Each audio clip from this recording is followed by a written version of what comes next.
이번 워크숍의 주제는 레닌주의가 독재를 낳았는가입니다. 이번 워크숍은 막시즘 기간에 진행된 혁명가 시리즈의 5번째 시간입니다. 레닌은 막스 이후에 가장 중요한 혁명가라고 부를 수 있을 텐데요. 그런 만큼 이번 워크숍이 매우 유익한 시간이 되리라고 생각합니다. 이번 워크숍의 발제자를 소개해드리겠습니다. 제 옆에 계신 분인데요. 이수연님은 제 앞에 있는 책이에요. 최근 나온 신간이 레닌과 21세기를 비롯해서 레닌 평전 2권부터 4권 등 많은 마르크스 저작들을 번역해 오셨습니다. 그럼 박수로 이수연님 모시고 발제 듣도록 하겠습니다. 제가 나눠드린 자료를 다 받으셨죠?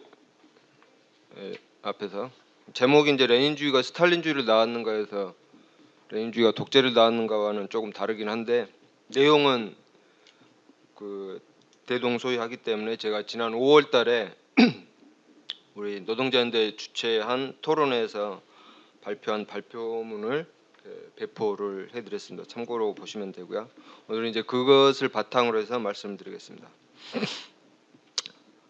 불가피하게 이 이야기를 하려면 좀 역사적인 사실들을 따져보고 짚어볼 것들이 많습니다. 그래서 당시 이제 러시아 역사에 대해서 잘 모르실 분들은 제 이야기가 다소 좀 어렵고 막연하게 느껴질 수 있는데 최대한 쉽게 좀 이해하실 수 있게 설명을 드리도록 노력을 할 텐데 어느 정도는 한계가 있다는 점을 좀 감안하고 들으셨으면 좋겠습니다. 레닌주의가 스탈린주의를 비롯한 이런 독재 체제를 낳았다는 주장에 흔히 나오는 레파토리 논거들이 몇 가지가 있습니다. 첫째는 레닌이라고 하는 인간 자체가 매우 권위주의적인 인물이었다는 겁니다. 레닌은 권력욕의 화신이었기 때문에 그가 이제 정권을 잡고 나서 전체주의로 가는 것은 필연적이었다 이런 주장이죠. 둘째는 스탈린이 독재를 휘두른 수단이었던 스탈린주의 공산당의 전신인 볼셰비키당을 만든 사람이 바로 레닌이었다는 것입니다. 그리고 레닌이 만든 볼셰비키당은 원래 소수 지식인들의 비민주적이고 음모적인 전위정당이었기 때문에 이런 정당이 나중에 스탈린 독재의 도구 수단이 되는 것도 거의 필연적이었다 이런 주장이죠.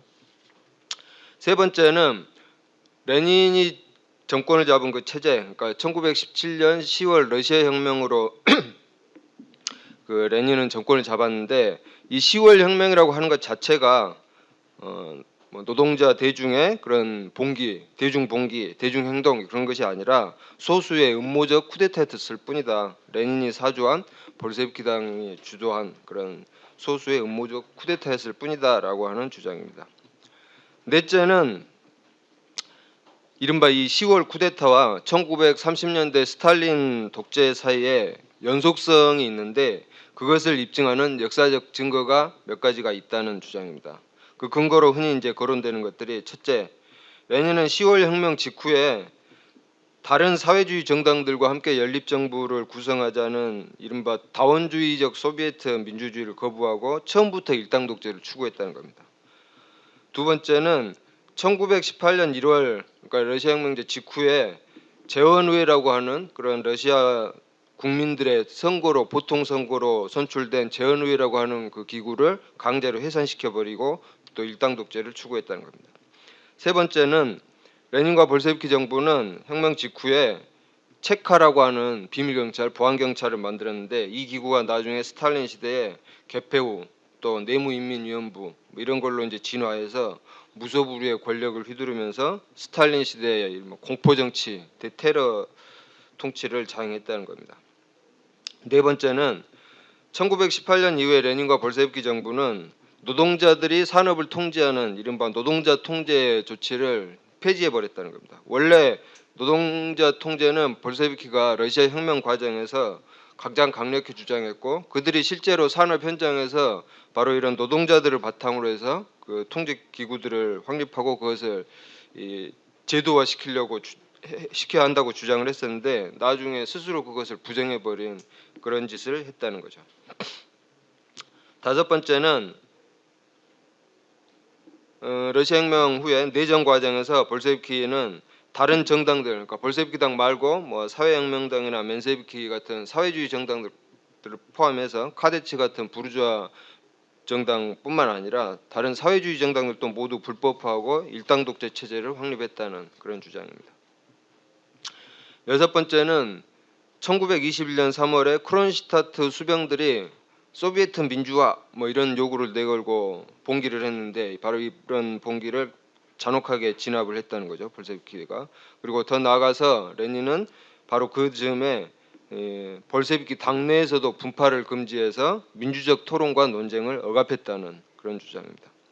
그러니까 이런 뭐 여섯 가지 역사적 사실들을 볼 때 레닌의 체제와 그러니까 레닌이 살아있을 때 확립된 그런 체제와 1930년대 스탈린 독재 사이에는 역사적 연속성이 있다. 그렇게 봐야 한다라고 하는 주장이죠. 다섯 번째는 10월 혁명으로 수립된 이 체제가 거의 고스란히 1930년대 일당 독재 국가로 이어졌을 뿐만 아니라 91년 소련이 붕괴할 때까지 그대로 존속했다는 것입니다. 그래서 스탈린 시대의 이 뭐 탄압이 좀 수준이 강해지긴 했지만 따지고 보면 그 사이에 근본적이거나 질적인 변화는 없고 레닌 시대부터 91년 소련이 붕괴 망할 때까지 그것은 연속된 단일한 그런 체제였기 때문에 레닌이 말하자면 나중에 소련 붕괴에 책임이 있는 그런 원조다, 원죄가 있다 그런 이제 주장이라는 거죠. 스탈린 시대의 성격을 이제 레닌에서 찾는 그런 겁니다. 뭐 여섯 번째는 좀 간접적인 정황 증거 비슷한 건데 그러니까 레닌 사후에 레닌주의를 표방하는 사람들이 조직이나 사람들이나 조직이 권력을 장악한 모든 나라에서 나타난 결과는 본질적으로 똑같았다는 겁니다. 권위주의적 일당 독재 체제가 확립이 됐는데 그것은 역시 이제 바로 레닌한테 원죄가 있는 그런 거라는 거죠. 뭐 대체로 이제 이상 여섯 가지가 뭐 이른바 레닌과 스탈린 사이의 연속성 주장이라고 하는 것의 근거들인데 뭐 가장 마지막 것부터 좀 간단히 보면은 이것은 왜냐하면은 이 간접적인 정황 증거이기 때문이죠. 사실 보통 동유럽, 북한, 중국, 쿠바 이런 데들 중에서 쿠바를 제외하면 모든 나라에서 정치적 지도부는 권력 장악 이전에 이미 철저하게 스탈린주의화한 정치 조직들이었습니다. 그러니까 스탈린주의 공산당들이 정권을 잡고 스탈린주의 체제를 확립했기 때문에 그것은 이제 레닌주의가 스탈린주의를 낳았다는 주장을 보여준다기보다는 스탈린주의가 스탈린주의를 낳았다라는 이야기인 것이고 그런 이제 다시 그럼 스탈린주의와 레닌주의의 연속성을 따져볼 문제가 남긴 한데 어쨌든 그 사례 자체는 이 입증하는 것이 레닌주의와 스탈린주의의 연속성은 아니라는 거죠. 그리고 쿠바는 아예 스탈린주의 조직도 아니었습니다. 카스트로는 원래 처음에 공산당원도 아니었죠. 그러니까 아무튼 요 간접적인 정황 증거는 이 레닌주의가 스탈린주의로 이어졌다는 것을 입증하는 근거라고 이야기하기는 힘듭니다. 그럼 첫 번째 논거부터 이제 한 번씩 따져보죠. 레닌이 진짜 권력욕의 화신이어서 그렇게 됐는가? 사실 생각을 해보면 이것은 뭐 이 책의 지은인 몰리뉴의 말 맞다나 심리학적으로도 설득력이 없고 역사적이지 않은 그런 사실이라고 이야기할 수가 있습니다. 왜냐하면 보통 이제 레닌 아시다시피 레닌 이제 자기 형이 레닌이 17살 때 자기 형이 당시 제정 러시아의 황제의 암살 음모에 가담했다가 처형당했는데 그런 상황에서 사람들은 만약에 출세를 하려면 그리고 뭔가 권력의 끄트머리라도 잡으려면 그 제정 러시아의 투신 편입해서 편승해서 그래서 권력의 어떤 사다리를 타고 올라가는 것이 훨씬 더 현실적인 그런 길이었기 때문이라는 거죠. 그러지 않고 레닌은 오히려 당시에 자기 형처럼 이런 반혁명 활동에 사회주의 정치 활동에 투신했다가는 시베리아 유형이나 아니면 처형당할 그런 것이 뻔한 그런 활동에 뛰어든다는 것은 설득력이 별로 없다는 겁니다. 오히려 우리는 한국에서 이런 권력력의 화신의 대표적인 인물을 볼 수가 있습니다. 아시다시피 다카기 마사오라는 일본명을 썼던 박정희가 이런 대표적인 인물이죠. 박정희는 일제시대에 태어났는데 그는 출세하기 위해서 일본군 소속인 만주 군관학교에 들어가서 졸업식 때 대동아 공영권을 확립하는 성전에서 한떨기 사쿠라처럼 떨어지겠다고 맹세를 했는데 이 성전이란 말이 보면서 이제 떠오르는 게 지하드라는 거죠. 이슬람 지하드의 원조가 여기 있다고도 이야기할 수가 있는 건 아닌 아무튼 그런 작자였는데 이 인간은 나중에 이제 해방되고 나서는 또 당시 해방 직후에는 사회주의가 유행하고 국민 여론조사에서 뭐 75%가 사회주의를 지지하는 그런 상황에서 남로당이 정권을 잡을 것이 좀 유력해 보이니까 남로당에 가입을 해서 군사부장까지 지냈던 작자입니다. 그랬다가 여수 순천 항쟁 때 이 탄압이 강해지니까 남로당 당원 명단을 넘겨주고 지는 살아남아서 기회를 봐서 나중에 5.16 쿠데타로 정권을 잡고 18년 동안 1인 독재를 구축했던 그런 작자이기 때문에 이런 자야말로 진짜 권력의 화신이지 레닌 같은 사람을 그렇게 이야기하기는 힘들다는 겁니다.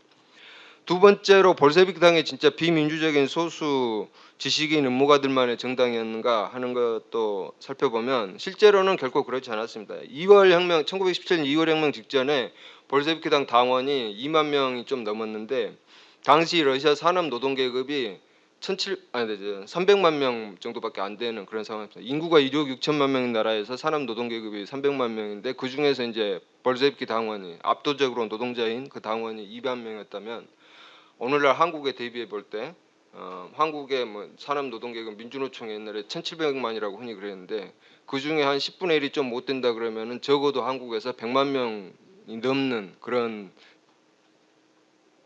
정당이 볼셰비키 같은 정당이었을 거라는 겁니다. 지금 자유한국당 당원이 뭐 명부상으로 300만 명이 넘고 책임 당원은 30만 명이라고 하는데 더불어민주당은 권리당원이 170만 명인가 뭐 한다고 하는데 말하자면 이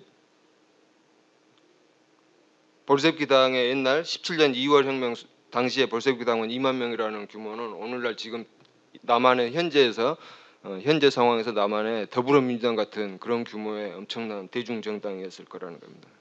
그리고 그것도 압도적으로 노동자들이 많은 그런 당이었다는 거죠. 자본가들 따위는 볼셰비키 당에 들어갈 생각도 안 했고 있을 수도 없었던 그런 당이었습니다. 그러니까 요컨대 당시 볼셰비키 당은 노동계급 속에 뿌리내린 대중정당이었다는 겁니다. 소수 지식인 음모가들의 그런 당이 아니라요. 그리고 당내 민주주의 문제를 보면은 레닌이 볼셰비키 당을 좌지우지하는 그런 체제나 구조가 전혀 아니었습니다. 레닌은 볼셰비키 당의 뭐 이 핵심 창시자라고도 이야기하고 주도적인 인물이긴 했지만 볼셰비키 당은 끊임없는 토론과 논쟁이 이어지는 당이었고 철학 문제에서부터 디테일한 전술 문제까지 온갖 문제를 두고 그 당에서는 토론과 논쟁이 활발했는데 레닌 자신이 이런 당내 논쟁 과정에서 소수파로 몰린 전락한 그런 경우가 한두 번이 아니었습니다. 예컨대 1905년 혁명 직후에 반동기가 이제 닥쳤을 때 두마라고 하는 신분제 의회 그 자르의 양보 정책으로 만들어진 두마라고 하는 신분제 의회에 참여할 것인가 말 것인가 하는 문제를 두고 논쟁이 벌어졌을 때 레닌은 자기가 만든 당내에서 소수파로 몰려서 자신의 주장을 관철시키지를 못했습니다. 또 17년 4월에 그 유명한 4월 태제, 그러니까 모든 권력을 소비에트로, 그러니까 17년 2월 혁명 직후에 임시정부가 들어섰고 거리와 작업장에서는 소비에트라고 하는 노동자들의 권력이 있고 그래서 이제 이중 권력 상황이었는데 볼셰비키는 처음에 그러니까 레닌이 망명했을 때는 볼셰비키 자체도 임시정부에 대한 조건부 지지 입장을 취하고 있었는데 레닌이 이제 4월달에 망명지에서 돌아와서 이른바 4월 태제라고 하는 것을 발표해서 임시정부 지지를 철회하고 모든 권력을 소비에트로라고 하는 슬로건을 이제 제시를 했죠. 그런데 바로 그 레닌의 정당 자체에서 레닌의 주장을 거부했습니다. 물론 이제 지도부 수준에 그래서 그랬는데 중앙위원들이 콜론타이 한 명 빼고 다 레닌의 주장에 이제 반대를 했죠. 근데 당시 이제 기층 노동자들과 이 급진하고 있었던 대중의 분위기가 그런 임시정부 지지보다는 소비에트 권력으로 이양하는 것을 지지하는 분위기가 강했기 때문에 볼셰비키 당 이제 전체의 이런 토론 논쟁 과정에서 레닌이 자신의 견해를 4월 태제를 관철시킬 수 있었던 그래서 레닌이 말만 하면 이렇게 볼셰비키 당은 오케이 하고 따르는 그런 정당이 결코 아니었다는 겁니다. 레닌의 말에 대해서 심지어 이제 당시 레닌이 해외에 너무 오래 살아서 러시아 상황을 모르고 헛소리 한다고 볼셰비키 당내에서 레닌을 비난하는 사람들도 있었을 정도로 레닌과 볼셰비키 당은 그런 획일적인 독재 체제가 아니었습니다. 민주적인 토론과 논쟁이 이루어지는 그런 정당이었죠. 또 1918년 초에 그러니까 17년 10월 혁명 이후에 이 볼셰비키의 주장 중에 하나가 공약 중에 하나가 집권 공약 중에 하나가 전쟁을 해서 빠지겠다. 전쟁을 이제 평화조약, 강화조약을 체결하겠다라는 것이었는데 바로 이 독일과 강화조약을 체결하는 문제를 두고 볼셰비키 당내에서 또 논쟁이 벌어졌습니다. 레닌은 그냥 빨리 독일이 뭘 요구하든 들어주고 빨리 전쟁에서 빠져나오자라는 것이었고 당내에서 상대적으로 다수파는 혁명에 성공했으므로 이제부터 혁명 전쟁을 해서 이 독일과 싸우자 이런 이제 어찌 보면 진짜 혁명가다운 그런 주장들을 했었는데 이건 약간 비현실적인 주장이긴 했죠.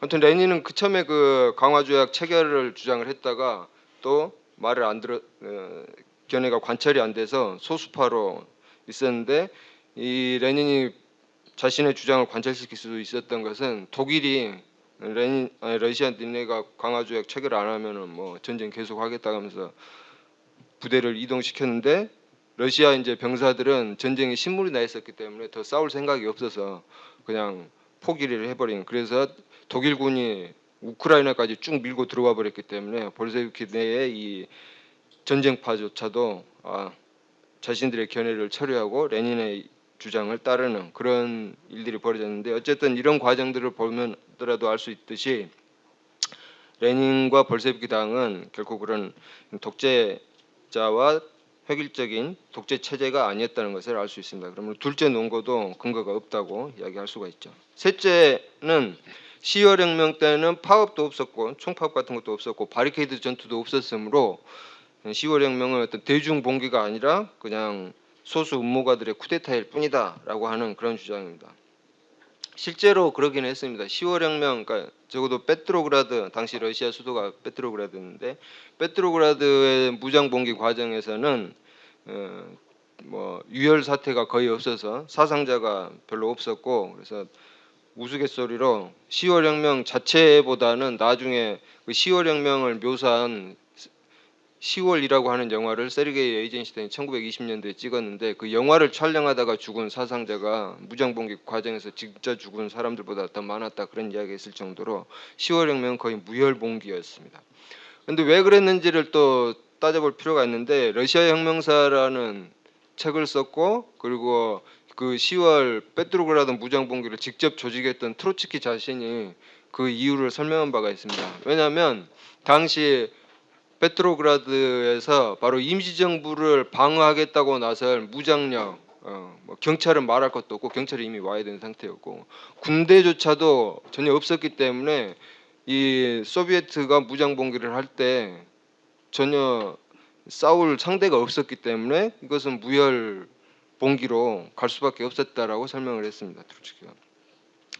왜냐하면 케렌스키는 계속해서 이제 전쟁을 하자는 입장이었고 그래서 페트로그라드 수비대를 전선으로 보내서 그 페트로그라드 수비대가 계속 이제 혁명적인 입장을 강화하면서 볼셰비키를 지지하고 있는 그런 상태이기 때문에 케렌스키 임시정부의 수반 케렌스키가 볼 때는 이 페트로그라드 수비대가 눈에 가시 같은 존재여서 전선으로 보내버리라고 명령을 했는데 페트로그라드 수비대의 병사들 입장에서 볼 때는 자기들이 전선으로 한다는 것은 죽을 게 뻔한 사지로 내몰리는 것이었기 때문에 그들은 결코 그것을 받아들일 수가 없었고 그래서 이 임시정부의 명령을 거부하고 소비에트의 명령만 따르겠다라고 그들은 선서를 했고 바로 이것의 이제 실천적인 결과로서 이 임시정부는 를 날리는 이 소비에트의 무장 봉기가 거의 무혈 봉기로 귀결될 수 있었던 거죠. 그러니까 군대의 압도 다수가 볼셰비키 편으로 넘어가 버렸기 때문에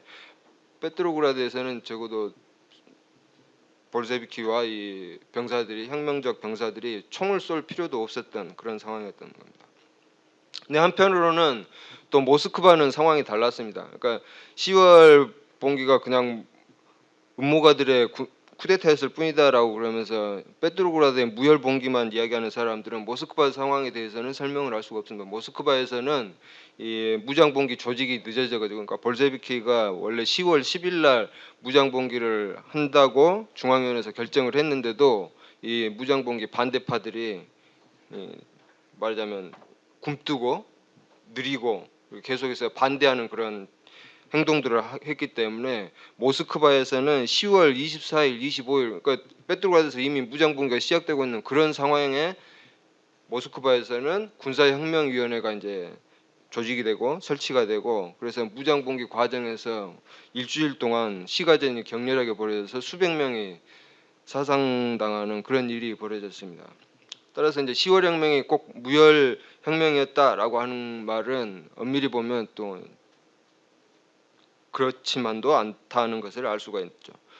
그리고 이런 역사적 사실뿐만 아니라 당시의 증언들 그리고 증인들도 있습니다. 그리고 그 증언은 볼셰비키 편이 아니라 볼셰비키의 적대자였던 맨세비키 당원이었던 역사가 수와노프가 10월 무장 봉기를 두고 페트로그라드 노동자와 병사의 전폭적 지지를 받았다라고 평가를 한 것이나, 레닌의 정적이었던 마르토프, 이 사람도 이제 맨세비키 지도자였는데, 마르토프가 해외 다른 맨세비키 지도자에게 보낸 편지에서 지금 우리 눈앞에서 벌어진 것은 승리한 프롤레타리아의 대중의 봉기다라고 인정을 했던 것을 보면도 알 수가 있습니다.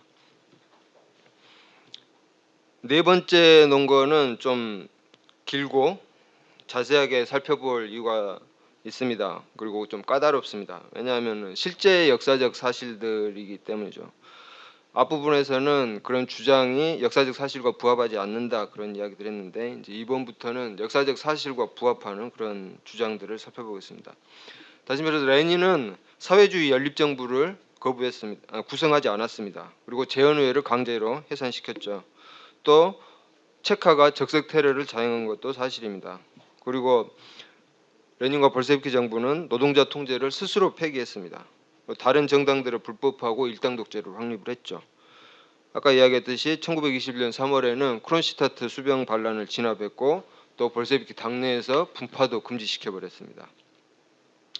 이런 사실들을 볼 때 레닌과 볼셰비키가 나중에 이제 스탈린 독재의 그 원조격이다라고 하는 것을 알 수 있다라는 주장인데, 근데 우리는 여기서 이제 레닌과 볼셰비키가 그런 행동을 했다면 왜 그랬는지를 한번 물어볼 수가 있습니다. 첫 번째 대답은 보통 이제 레닌의 개성 탓이다. 아까 이제 이야기한 레닌의 권력욕에 사로잡힌 인간이었기 때문에 그랬겠다라는 이야기인데, 이것은 이제 제가 아까 설명했듯이 역사적 사실과 부합하지 않는 그런 주장이므로 이 주장은 틀렸다고 이야기를 할 수가 있습니다.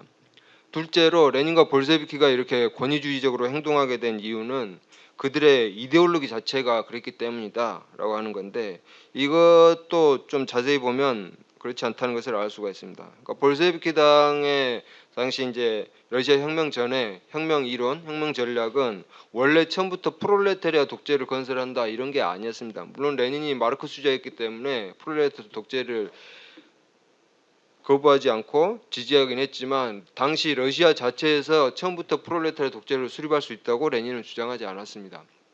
레닌의 이른바 혁명 전략은 당시 러시아에서 일어날 혁명의 성격은 부르주아 민주주의 혁명일 것이고, 이 혁명 과정에서 노동자 농민의 민주주의 독재가 먼저 수립된 다음에 나중에 자본주의의 발전 과정을 거쳐서 그 뒤에 사회주의 프롤레타리아 독재로 갈 수 있다라고 하는 단계론적인 혁명관을 레닌은 갖고 있었습니다. 그러니까 프롤레타리아의 즉각적인 권력 장악을 처음부터 예상하지 않았다는 거죠. 그러므로 볼셰비키 이데올로기가 원래부터 프롤레타리아 독재나 권위주의를 지향했다라고 하는 것은 사실과 맞지 않는 이야기입니다. 또 프롤레타리아 독재의 본질 자체에 대해서도 레닌은 이렇게 생각을 했습니다. 부르주아 민주주의에서 의회의 다수당이 정부를 구성하듯이 소비에트라고 하는 노동자 대의기관, 권력기관에서 다수를 이루는 정당이 정부를 구성할 것이다 라는 것이 레닌의 프롤레타리아 독재의 관이었습니다. 그러므로 레닌이 처음부터 이 사회주의 연립정부를 거부하고 그런 것은 아니었다는 거죠. 원래 레닌은 사회주의 연립정부 구성할 수 있다고 생각을 했습니다. 근데 바로 무장봉기 10월 무장봉기 과정에서 그 노동자 소비에트 권력의 확립을 지지하고 인정한 2차, 그러니까 1917년에 소비에트 대회는 6월 달에 한 번 있었고 10월 달에 2차 대회가 열렸는데, 바로 이 2차 소비에트 대회에서 다른 사회주의 정당들이, 그러니까 우파 사회혁명당이나 맨세비키 같은 이런 사회주의 정당들이 이 무장봉기를 인정할 수 없다, 그리고 소비에트 임시정부를 폐지하고 소비에트만의 권력을 확립하는 것을 인정할 수 없다라고 하면서 그들 스스로 소비에트 대회에서 뛰쳐나가 버렸습니다. 그래서 레닌이 사회주의 연립정부를 구성하려고 해도 구성할 수가 없었던 거죠.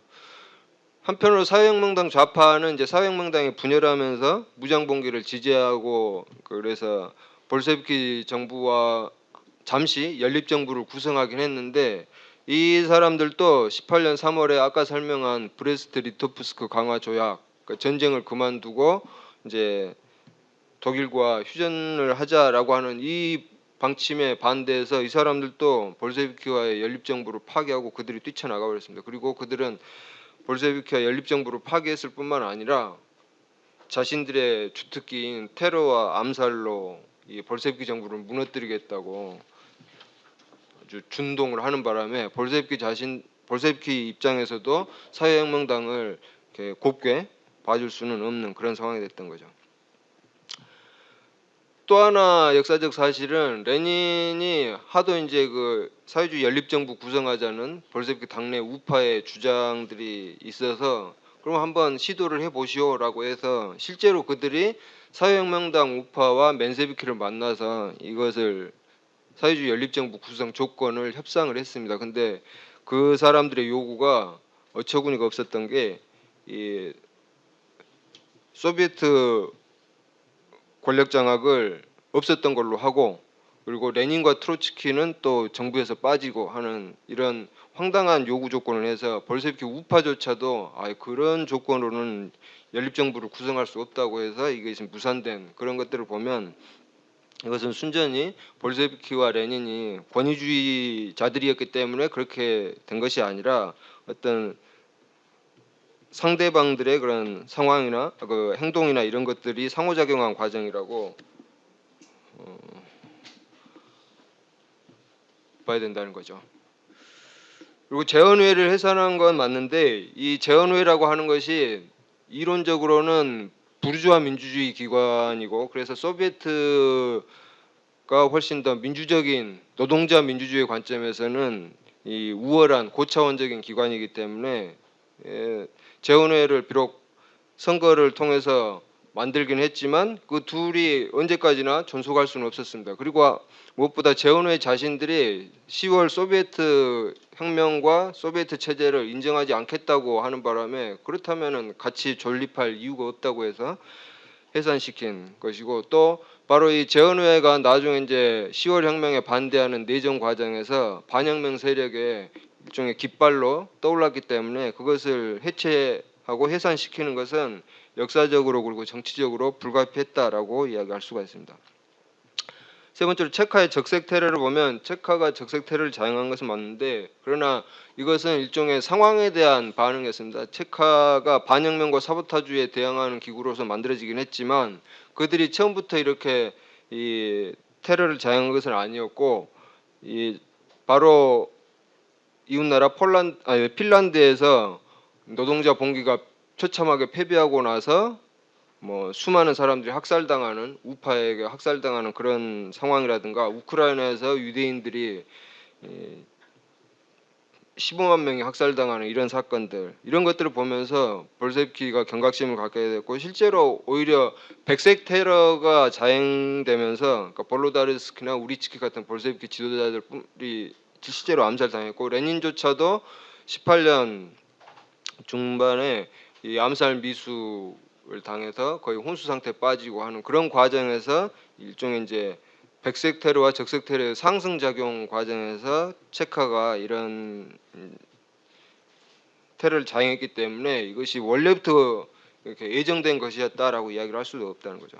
그리고 다른 정당을 불법화하고 일당 독재를 확립한 것도 아까도 이야기했듯이 입헌민주당이나 사회혁명당, 맨세비키 같은 정당들이 내전 과정에서 백군을 지지하거나 반소비에트 무장 행동에 가담했기 때문에 그런 상황에서 그들을 탄압하지 않고서는 내전에서 이길 수 없는 상황이었으므로 불가피했다고 이야기를 할 수가 있습니다. 볼셰비키 자신들이 그토록 주장했던 노동자 민주주의 이 기구라고 했던 노동자 통제를 폐지한 것은 어떻게 된 거냐 하면, 원래 볼셰비키는 그것을 이제 지속하고 싶어 했습니다. 노동자 통제는 노동자 민주주의의 핵심 중에 하나였고, 근데 이 워낙 전쟁이 이제 좀 심해지고 그래서 내전에서 이겨야 하는 상황인데, 노동자들이, 그러니까 당시 이제 러시아가 이게 경제적으로 후진적인 나라에서, 그러니까 산업 생산력이 후진적이었기 때문에 그런 일도 이제 벌어지겠는데, 어쨌든 이 전시 상황이 되면서 노동자들이 원심력이 강해지고, 그래서 자기 공장 우선주의 뭐 이런 것들이 이제 확산이 되면서 노동자 통제가 내전에서 이기고 노동자 국가를 강화하는 쪽보다는 노동자들 자신들의 어떤 작업장별로 이렇게 분리된 그런 이익 추구 이런 걸로 이제 나타났기 때문에, 내전에서 이기기 위해서는 생산을 지속해야 하는데 생산을 지속하기보다는 이렇게 방해하는 그런 구실하는 쪽으로 노동자 통제가 작용을 하면서 이것을 결코 가만 놔볼 수 없는 그런 이제 상황이 됐죠. 이것은 당시 이제 노동인민이었고, 나중에 이른바 노동자 반대파로 활동하는 사람 실랴프니코프라고 하는 볼셰비키 이 지도자가 1918년 3월에 노동자 통제가 현장에서 바로 그런 문제를 낳고 있다. 공장 노동자들이 생산에 관심이 없어서 모든 작업에 말 그대로 제동을 걸고 있다라고 이제 지적을 하면서, 이 사람 자신이 이런 것들이 노동자 통제가 노동자 통제를 폐지하는 것이 불가피하다는 것을 인정하는 것을 보더라도, 볼셰비키가 이것을 의도적으로 추구했다기보다는 상황의 압력에 떠밀려서 어쩔 수 없이 그렇게 했다는 것을 알 수가 있습니다. 여섯 번째로, 크론시타트 수병 반란 진압은, 이건 이제 내전이라고 하는 그런 상황의 압력이 사라진 1921년 3월에 일어난 일인데, 이것은 그렇다면 상황의 불가피성으로는 설명할 수 없는 것 아니냐라고 하는 반론의 한 근거가 되죠. 언뜻 보면은 맞는 말 같은데, 오히려 이제 당시 상황을 좀 더 자세히 보면, 내전이 끝날 때 볼셰비키가 직면한 그 상황의 압력은 내전과는 또 다른 방면, 어찌 보면 훨씬 더 엄혹한, 그러니까 내전 당시면 군사적인 압력이었다면 이번에는 사회적 계급적인 그런 압력이 더 커졌고, 이것이 더 볼셰비키로서는 헤쳐나가기 힘든 그런 조건이었다고도 이야기를 할 수가 있는데, 뭐냐면은 내전이 끝났을 때 이제 당시 러시아, 아까 이야기했듯이 인구 1억 6천만 중에 압도다수는 농민이었는데, 바로 그 농민들이 볼셰비키와 혁명을 지지해야 이 러시아 혁명은 살아남을 수가 있는 구조적인 조건인데, 농민들 입장에서는 내전이 끝났을 때 자신들이 더 이상 볼셰비키 정부가 요구하는 것, 그러니까 곡물을 달라라고 하는 그 요구를 들어줄 이유가 없었던 거죠. 왜냐하면 원래 러시아 혁명으로 농민들은 그 전에 지주들이 갖고 있던 땅을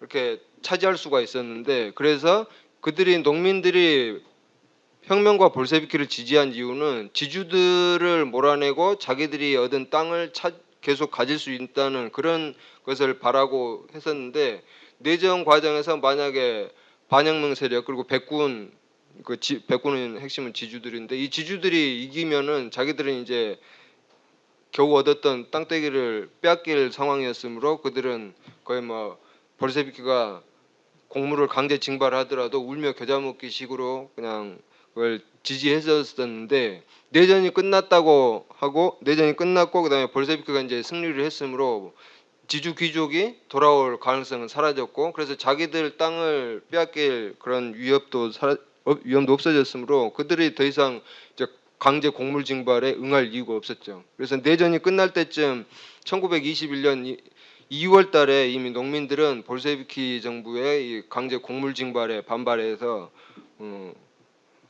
2월에만 118건의 농민 반란을 일으키면서 농민들이 이제 들고 일어나는 그런 상황이 됐던 거죠.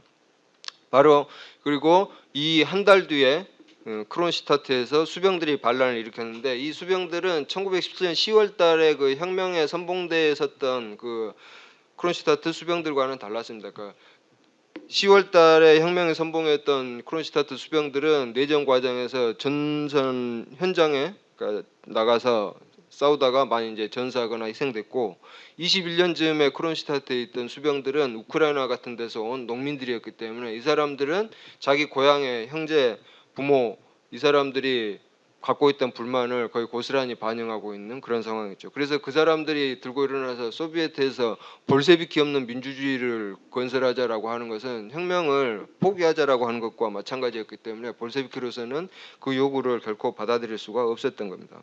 그래서 트로츠키의 표현대로 비극적 필요예요.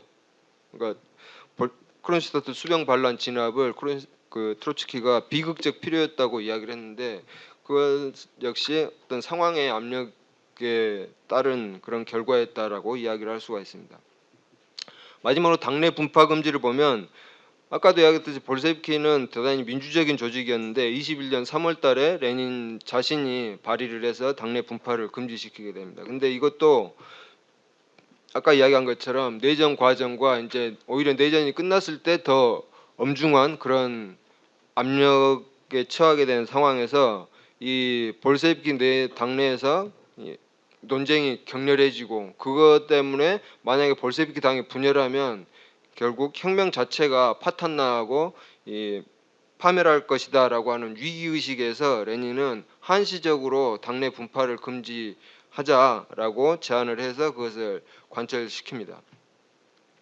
근데 당내 분파가 금지되긴 했지만 토론과 논쟁은 계속됐고 그래서 반대파들의 주장 자체는 수만 부씩 이렇게 당내에서 인쇄돼서 회람되고 그런 과정은 여전히 존속이 됐고 역시 나중에 이제 스탈린이 24년 이후로 권력을 당내에서 이제 서기장으로서 권력을 강화하는 과정에서 이 볼셰비키 당내 민주주의가 조금씩 훼손이 되는데 그조차도 28년에 스탈린이 절대 권력을 확립하기 전까지는 여전히 토론과 논쟁이 끊이지 않았고 그래서 볼셰비키 당내에서 이른바 트로츠키를 비롯한 좌익 반대파나 부하린을 비롯한 우익 반대파들이 28년까지는 계속해서 서로 논쟁을 벌이고 그럴 수가 있었습니다.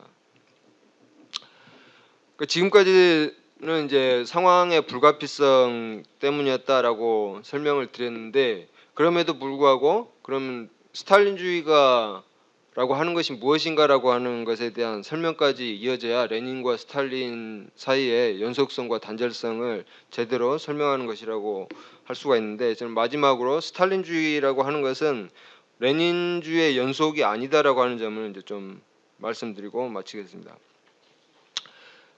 러시아 혁명이 성공을 했지만 원래 레닌 자신도 인정을 했듯이 러시아 혁명이 살아남기 위해서는 혁명이 국제적으로 확산이 되어야 했습니다. 사회주의 혁명 자체가 일국에서는 성공할 수 없다는 것이 마르크스주의의 기본 전제이기도 한데 러시아 혁명은 후진국에서 성공한 혁명이었으므로 더더욱 그런 혁명의 국제적 확산은 필수 전제 조건이었던 거죠. 근데 독일 혁명이 실패하고 그 다음 그러면서 이제 러시아 내에서는 이 국제 혁명의 모험을 거느기보다는 러시아에서 그냥 좀 잘 살아남아 보자라고 하는 그 이론적으로 표현한 것이 일국 사회주의인데 이런 주장들이 득세를 하게 됩니다. 그리고 그런 주장을 가장 강력히 지지하고 받아들인 사람들이 스탈린을 필두로 한 관료 집단이었죠.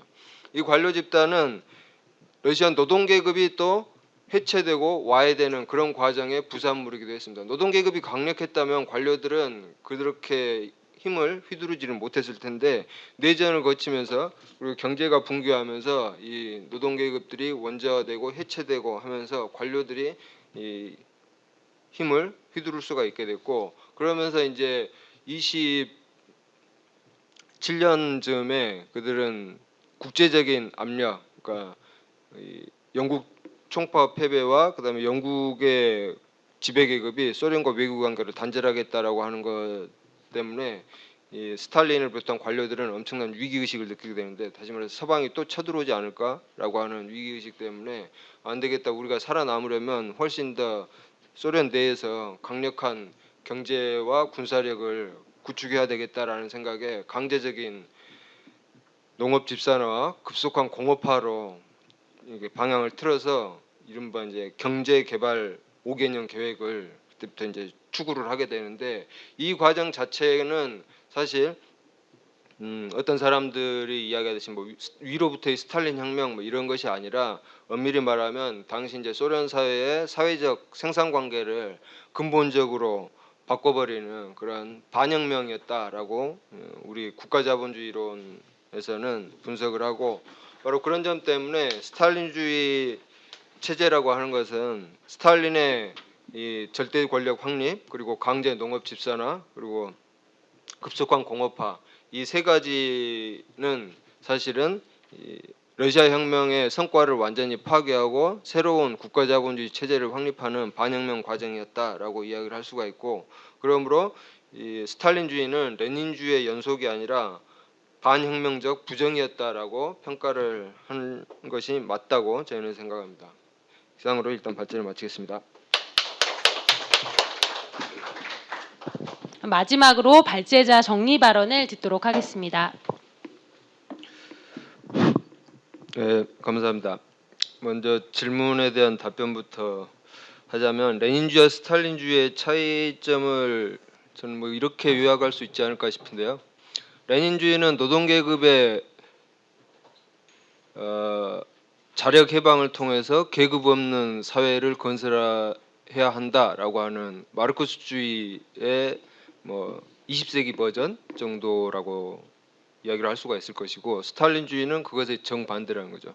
노동계급의 자력 해방이 아니라 노동계급에 대한 착취와 억압을 강화해서 이른바 부국강병 체제, 그러니까 우리 경향에서 이제 국가자본주의라고 부르는 그런 사회를 건설해서 세계 체제 속에서 더 강대국을 만들어 나가겠다라고 하는 것이 스탈린주의의 핵심적인 어떤 취지였다라고 생각합니다. 그리고 그것을 통해서 그 때문에 뭐 경제에서는 레닌은 노동계급, 아까도 이제 뭐 노동자들의 산업 통제를 스스로 폐기했다고 했지만, 레닌은 그것이 불가피하다고 생각했지 꼭 그래야 한다고는 생각하지 않았습니다. 노동계급이 강력해지고 나면 나중에는 다시 이제 노동자 통제가 도입이 돼야 되고 노동자 민주주의를 더 확산하기 위해 해야 한다라고 레닌은 계속 이제 생각을 했던 거고요.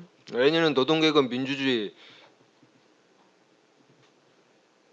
이제 노동자 통제 이런 것들을 지지를 했지만, 그리고 노동조합 논쟁에서도 레닌은 당시 이제 1921년 전에 20년 말에 볼셰비키 안에서 이른바 노동조합 논쟁이 벌어졌는데, 노동조합과 노동자 국가의 관계가 어때야 하는가를 둘러싸고 뭐 크게 이제 세 파가 있었어요. 노동자 민주주의파는 노동조합에 대해서 이른바 이제 거의 절대적인 자유권을 보장해야 한다라는 것이었고, 또 그 극단적인 반대파는 트로츠키를 비롯한 이른바 노동의 군사화, 그러니까 내전 상황이기 때문에 노동 규율을 강조하고, 그래서 노동조합이, 아니 노동자 국가가 노동자들을 방어하는데 노동조합이 왜 따로 있을 필요가 있냐. 그래서 거의 이제 노동조합 무용 또는 노동국자 국가의 통합 이런 쪽으로 이제 이야기를 했고, 레닌은 거기에서 아니다, 우리는 지금 일그러진 노동자 국가이기 때문에 노동자들이 노동자 국가에 맞서서 자신들을 보호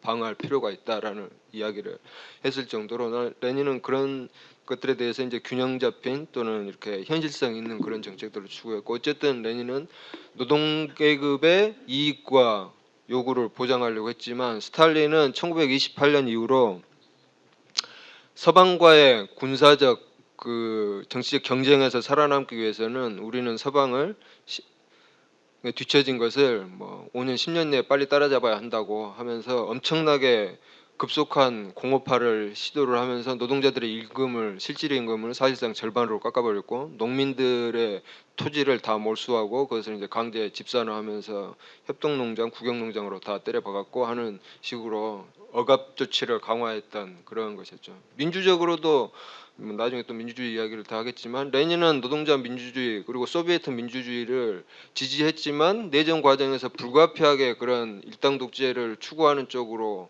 나간 반면에, 스탈린은 일당 독재를 이론화하고 그것이 옳다라고 프롤레타리아 독재는 곧 당 독재다라고 하는 것이 스탈린주의의 당 이론입니다. 그것을 그렇게 정식화를 했어요. 그리고 그것을 실제로 실현을 했고, 그러다 보니 스탈린 치하에서는 이제 소비에트 선거를 하더라도 그건 순전히 요식행위였고, 뭐 지지율이 140몇 %가 나올 정도의 선거 부정 조작 같은 것들이 너무 이제 자연스럽게 이루어지는 그런 것이었는데, 레닌은 결코 이제 그런 것을 정치적으로도 민주주의와 측면에서 레닌주의와 스탈린주의는 정반대였고, 경제적으로도 노동계급의 그런 조건이라든가 처지 이익을 보장하는 측면에서도 이제 반대였고, 국제주의 측면에서도 스탈린은 일국 사회주의를 주장을 했는데, 마르크스는 공산당 선에서 그러지 않았습니까? 만국의 노동자야 단결하라라고 이야기를 했는데, 스탈린은 일국의 노동자 농민이여 단결해라, 단결해서 열심히 생산하고 착취를 받아들이고 내가 시키는 대로 해서 우리나라를 부국 강병 체제로 만들자, 이것이 스탈린주의였기 때문에 레닌주의, 마르크스주의와 스탈린주의 사이에는 정반대의 그런 대척점이 있다라고 이야기를 할 수가 있을 것 같고요. 아마 이거를 다 이야기하려면 제가 발제를 다시 처음부터 해야 될 것 같아서 일단 여기까지만 정리를 해야 될 것 같고, 우크라이나에서 벌어진 학살은 제가 볼 때는 제가 뭐 그 영화를 말씀하신 영화를 보지 않아서 자세히는 모르겠지만, 물론 우크라이나는 농민들이 많았던 지역이고 러시아 내전 과정에서 격전지이기도 했습니다. 남부전선이라고 이제 불렀던 곳인데, 거기에서는 백군과 적군 사이에 싸움만 있었던 것이 아니라 적군과 우크라이나 그 정확한 이름은 까먹었지만 아무튼 마흐노라고 우크라이나 출신의 아나키스트가 있는데, 이 양반이 이끄는 그 아나키스트 농민 병사들 군대들이 있었어요. 물론 이들은 이 아나키스트들은 그래서 이제 백군에도 맞서 싸웠지만 볼셰비키 적군에도 맞서 싸웠고, 그 과정에서 볼셰비키와 이 그러니까 적군과 이 마흐노 군대가 서로 충돌하고 싸우고 서로 죽고 죽이고 하는 일이 벌어졌죠.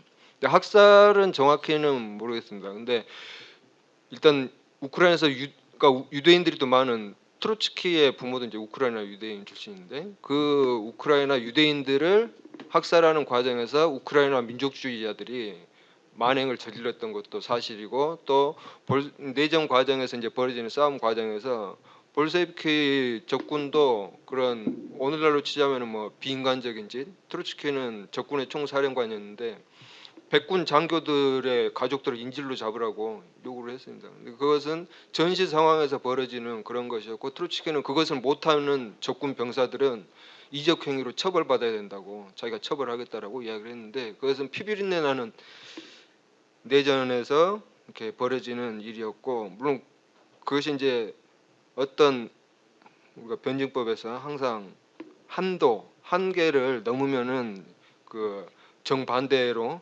대립물로 전환된다고 하는데, 우리는 그런 전시에 불가피한 조치였다고 하더라도 그 상황의 불가피성과 또 어느 정도의 이런 한계들을 감안해서 그것들을 평가할 필요가 있는데, 물론 볼셰비키가 모든 것을 다 잘했다고 이야기를 할 수는 없지만 그들이 그것을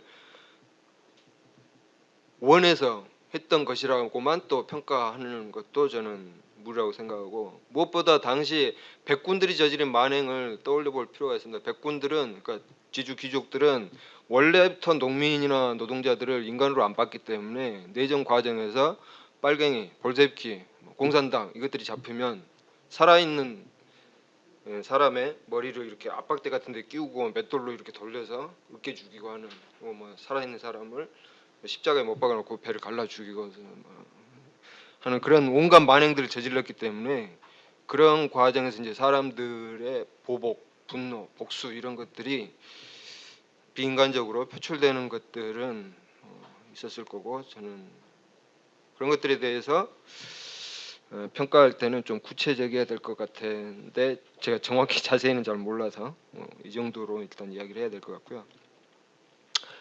그리고 뭐 또 이제 삼권 분립과 민주주의 이야기가 나왔는데, 민주주의도 사실 뭐 그렇죠. 고대 로마 공화정이 고대 그리스 민주주의는 삼권 분립이 아니었습니다. 거기는 그렇죠. 그리고 영국도 의회 민주주의의 본산이라고 하는데, 거기도 엄밀히 말하면 삼권 분립이 아니죠. 의원 내각제라 의회가 행정부를 만들고 그렇게 이루어집니다. 저는 민주주의의 핵심이 뭐냐라고 하는 것을 따져볼 필요가 있다고 생각하는데 민주주의의 핵심은 저는 아래로부터 통제라고 생각합니다. 민주 그러니까 데모크라티아 그 어원 자체가 민중의 힘이라는 것이었고 저는 이건 좀 약간 다른 이야기긴 한데 제가 원래 좀 번역을 하다 보니까 이렇게 말, 어원, 어휘 이런 것들에 관심이 많아서 민주라고 하는 그 한자를 찾아봤는데 민이라고 하는 한자를 백성민이라고 흔히 하죠. 근데 원래 옛날 갑골문 중국의 갑골문을 보면 민자는 한쪽 눈이 이렇게 애꾸인 사람을 이렇게 본뜬 상형 문자입니다. 그 애꾸는 뭐냐면 전쟁 포로 노예를 잡았는데 노예가 두 눈을 뜨고 있으면 도망을 가고 부려먹기가 힘드니까 한쪽 눈을 찔러서 애꾸로 만든 다음에 이렇게 부려먹고 이렇게 시키는 거죠. 그래서 민자는 원래 고대에서는 중국 고대에서는 노예를 뜻하는 거였고 근데 노예와 주인은 정반대인데 민주라고 하는 말은 노예와 주인이 이렇게 결합니다. 그러니까 노예가 주인 구실하는 이런 거라는 점에서 이것이 민주주의가 핵심은 저는 아래로부터 통제를 보여주는 한 단어로서 되게 상징적인 의미가 있다라는 생각이 들어서 좀 소개를 하고 싶고요. 학설은 그런 건 아닙니다. 제가 그냥 혼자 생각해 본 거고요. 근데 어쨌든 삼권 분립이 당연히 일당 독재보다야 더 민주적인 건 사실인데 그러나 삼권 분립을 우리가 마냥 지지할 수 없는 옛날에 만약 박근혜 탄핵 때 국회에서 박근혜를 탄핵을 했는데 법원 삼권 분립 때문에 법원이 그것을 인정 못하겠다고 박근혜를 그때 헌법재판소가 파면을 시켰길래 망정이지 만약에 파면을 안 시켰으면 박근혜를 파면한다가 아니라 박근혜의 그 대통령직을 유지한다라고 만약에 판결을 했다면 그때 우리는 어떻게 해야 됩니까? 민주주의를 요구하는 입장에서는 저는 그러면은 법원도 날리자라고 해야 되지 않을까 싶은데 아무튼 이런 것들은 이 민주주의와 권력이라고 하는 문제에 대해서 이렇게 부르주아 민주주의의 한계 오히려 노동자 민주주의야말로 진정한 더 고차원적인 민주주의다라고 하는 것은 그러니까 아까 다른 분도 이제 소비에트 민주주의를 이야기를 하셨는데 저는 그런 점에 대해서 이제 좀 지지를 하는 생각이 들고요. 무엇을 할 것인가에 대해서도 이제 다른 분도 나와서 이야기했지만 참고로 제가 번역을 했고 그리고 오늘 이제 발표한 내용에 여기에 나오는 이제 한 챕터 한 장을 뭐 요약하고 좀 보충 한 것인데 여기서 이제 레닌의 혁명정당 이론에 대한 장에서 레닌의 혁명정당 이론은 뭐 제국주의론이라든가 그 국가론, 국가혁명 같은 그런 어떤 이 텍스트, 교과서적인 그런 저작 문헌이 없는데 사람들이 무엇을 할 것인가를 레닌 정당 조직 이론의 좀 교과서적인 문헌으로 이렇게 생각하는 경향이 있지만 이 지은이는 그것에 대해서 반대하고 레닌 자신이 그것을 이렇게 경계했다라고 이야기를 한 바가 있다고 말을 했습니다. 그러니까 다시 말해서 아까 이제 다른 분도 이야기했지만 무엇을 할 것인가는 당시 이제 1890년대 후반에 러시아에서 노동자들의 경제투쟁, 산업투쟁이 엄청 활성화되면서